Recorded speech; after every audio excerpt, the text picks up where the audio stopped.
Vous êtes sur TV5 Monde, c'est votre journal Afrique. Voici les titres. Veille de législative tendue au Rwanda, 2 morts et plus de 20 blessés ce week-end après l'explosion de 2 grenades. Des attaques alors que le parti du président Kagame devrait remporter ses élections. Difficile d'avancer en République démocratique du Congo. Les concertations nationales censées régler la crise politique, sociale et sécuritaire dans le pays butent cette fois sur la question des groupes armés.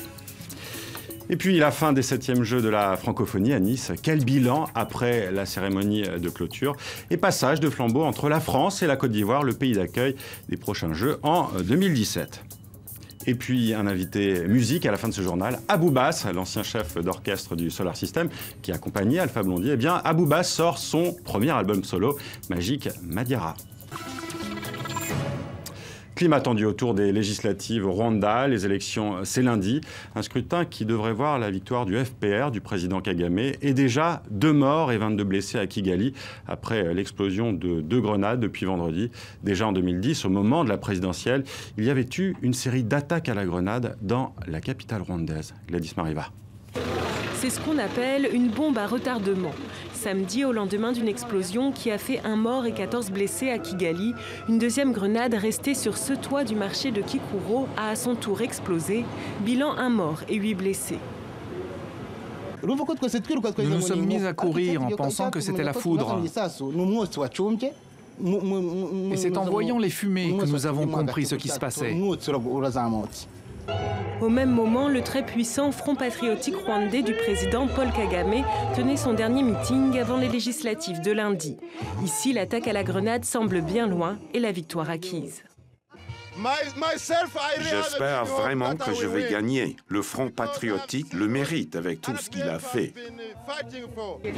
L'attaque à la grenade n'a pas été revendiquée.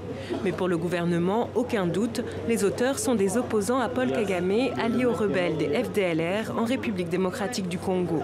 Ces attaques vont-elles nuire aux législatives? La police se veut rassurante. Je ne pense pas que cela va avoir un impact sur les élections. Un incident s'est produit et la police est sur l'affaire.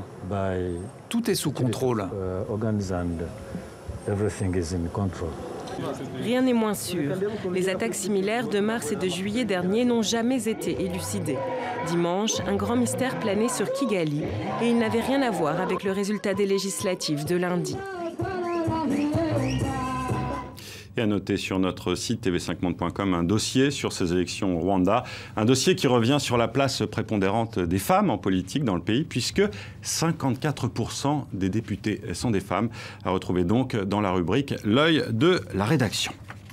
Ce regain de tension au Mali, à Kidal, la visite de 3 ministres perturbés. La première visite officielle dans cette ville du nord-est du pays de membres du nouveau gouvernement. Mais le convoi ministériel a été attaqué. Des incidents attribués à des rebelles touaregs. On en parle tout de suite avec Ousmane Diaye, notre correspondant au Mali, qui a accompagné justement les 3 ministres à Kidal. Alors Ousmane, pouvez-vous nous en dire plus ? Oui Mario, journée mouvementée, très mouvementée à Kidal, 9h.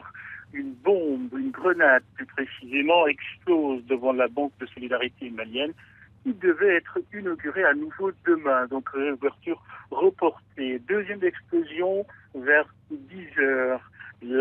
L'Assemblée régionale où devait se tenir la rencontre entre la délégation ministérielle et des autorités des localités de la ville, une grenade explose. Conséquence, deuxième annulation de cette rencontre. La délégation gouvernementale composée du ministre de la Réconciliation nationale et des régions du Nord, du ministre de la Sécurité intérieure et du ministre de l'administration territoriale arrive entre l'aéroport et la mairie où est retranchée l'administration.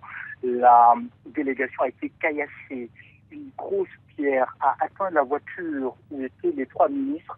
Plus de peur que de mal, vitres cassées, vitres choquées, mais pas de blessés. Alors, Ousmane, ces incidents font en tout cas suite aux affrontements mortels entre rebelles et militaires maliens mercredi dans le nord-ouest. C'est des premiers affrontements depuis les accords de paix de mi-juin. Est-ce qu'il y a un risque, en quelques mots, que la situation s'envenime? Oui, tous les ingrédients sont réunis, en tout cas à Kidal. Les autorités maliennes dénoncent le non-respect du cantonnement des rebelles du MNLA, Mouvement national de libération de l'Azawad. En effet, ils contrôlent une bonne partie de la ville Les soldats maliens ne patrouillent pas, ils se font discrets dans la ville et restent retranchés avec le gouverneur, avec tous les services civiques, dans le bâtiment de la mairie où ils ne sortent quasiment jamais. Merci Ousmane Dia, il y a un autre correspondant au Mali pour toutes ces informations. On y reviendra bien sûr. Concertation nationale toujours compliquée en République démocratique du Congo, des rencontres qui doivent permettre, en théorie, de régler les problèmes dans le pays, tant au niveau sécuritaire que politique, mais aussi social. Mais outre les problèmes d'organisation, donc de ces concertations, il y a aussi la question épineuse des groupes armés. Valérie Hurtel. Chefs coutumiers, membres de la société civile, ils sont 700 convoqués pour ces concertations nationales. 2 semaines de débats censés consolider la paix au Congo-Kinshasa, toujours en proie à la guerre dans l'Est. Annoncé comme un moment historique, une réflexion sur la politique, l'économie, la sécurité, le débat a pris un tour musclé. L'opposition a failli claquer la porte à cause d'un désaccord sur le désarmement, la démobilisation et la réinsertion des groupes armés. Elle dénonce l'absence des principaux intéressés. Les groupes rebelles, ils n'ont pas été conviés au débat. Nous voulons vider tous les problèmes. Pour les vider, il faut impliquer tout le monde. Nous parlons de démobilisation, désarmement, intégration. Tout ça, nous allons parler de ça sans connaître les réalités qui se passent. Et la meilleure façon de connaître les réalités, c'est d'éviter quand même les gens qui sont concernés. Un argument loin d'être partagé par tous. Ne peuvent venir dans notre thématique que ceux qui ont accepté volontairement de se désarmer. Or, ceux-là sont encore armés. Ici, ce n'est pas les lieux de négociation entre le gouvernement et les groupes armés. C'est les lieux où le chef de l'État a invité les Congolais à réfléchir sur les causes profondes de la crise à l'Est. Désaccord avec une opposition isolée par la décision de plusieurs partis de boycotter ces assises. Seul le MLC de Jean-Pierre Bemba participe au débat. L'UDPS et l'UNC ont refusé de cautionner une grand-messe organisée par un président qu'ils jugent illégitime. La fin des 7e Jeux de la francophonie, cérémonie de clôture à Nice, après 10 jours de compétition culturelle et sportive, défilé des porte-drapeaux de 54 délégations présentes en France, malgré la pluie, et passage du flambeau entre Yamina Benguigui, la ministre déléguée française chargée de la francophonie, et Alain Lobognon, le ministre des Sports ivoiriens. Les prochains Jeux de la francophonie se dérouleront en 2017, vous le savez, en Côte d'Ivoire. Mais avant cela, quel est le bilan de cette édition française ? Yamina Benguigui s'est notamment déclarée déçue du manque d'engouement du public, un public qui semble avoir préféré les compétitions culturelles aux épreuves sportives. Laure de Matos. Les Diablotins rouges restent les maîtres du football francophone. Malgré la supériorité technique du Maroc, le Congo-Brazzaville l'a emporté 2-1. Une victoire surprenante qu'a offerte Bercy Lobassi Gatsongo à son équipe, avec cette efficace reprise de volée. La finale du football, le clou de ces 10 jours de festivités niçoises. Marquée cette année par l'entrée en compétition d'un nouveau sport, la lutte africaine. Pas de tatami, mais un tapis de sable pour cet art de combat ancestral, dominé par le Sénégal. Autre moment fort de ces Jeux, l'athlétisme, malgré l'absence de tête d'affiche internationale. À noter cette médaille d'or inédite aux 800 mètres pour le Qatar, le dernier pays à avoir rejoint la famille francophone. Mêler épreuves sportives et culturelles, c'est l'originalité de ces Jeux de la francophonie. Et à Nice d'ailleurs, les concours artistiques ont attiré bien plus de public que les compétitions sportives. Discipline inédite, elle aussi, le hip-hop. All right. Woo! Congo-Brazzaville. Le Congo-Brazzaville a battu la France lors d'une battle endiablée. Cette battle, quand on traduit en français, c'est des joutes, c'est vraiment un combat des titans. On fait le combat, avant le combat, on se salue, après le combat, on s'embrasse encore très fort. C'est ainsi que pour nous, tous ces groupes méritent ce qu'on dit mention spéciale. Tout simplement parce qu'ils ont démontré aujourd'hui à la face du monde, le monde entier va voir que ben voilà, la jeunesse issue des pays francophones, regarde, ils s'amusent de partout dans le monde. Je crois que c'est un très très bon message. Beaucoup d'ondes positives également lors du concours du chant, remporté cette année par l'artiste haïtien Jean-Jean Roosevelt. Haïti. Nous sommes de la francophonie. Et on continue en musique avec notre invité Abou Bass, musicien et maintenant chanteur franco-ivoirien. Merci d'être avec nous sur ce plateau du Journal Afrique, Abou Bass. Alors, vous sortez dans quelques semaines votre premier album solo, Magic Madiara. Avant cela, vous étiez le chef d'orchestre et le bassiste du Solar System et vous accompagnez Alpha Blondy. Tout à fait. Pourquoi cet album en solo? Vous en aviez envie depuis longtemps? Depuis longtemps. Je le prépare depuis 10 ans et c'est un projet qui me tient à cœur. Et il y a eu un moment par rapport à mon parcours où j'avais besoin de m'exprimer autrement vis-à-vis de ce qui m'inspire, de ce que mes ambitions. D'être plus en rapport direct avec le public, sans doute. Voilà, exactement. Donc, dans mon parcours, à un moment donné, j'ai décidé de prendre un autre virage et puis de passer à autre chose. Alors, on va regarder un extrait tout de suite de cet album.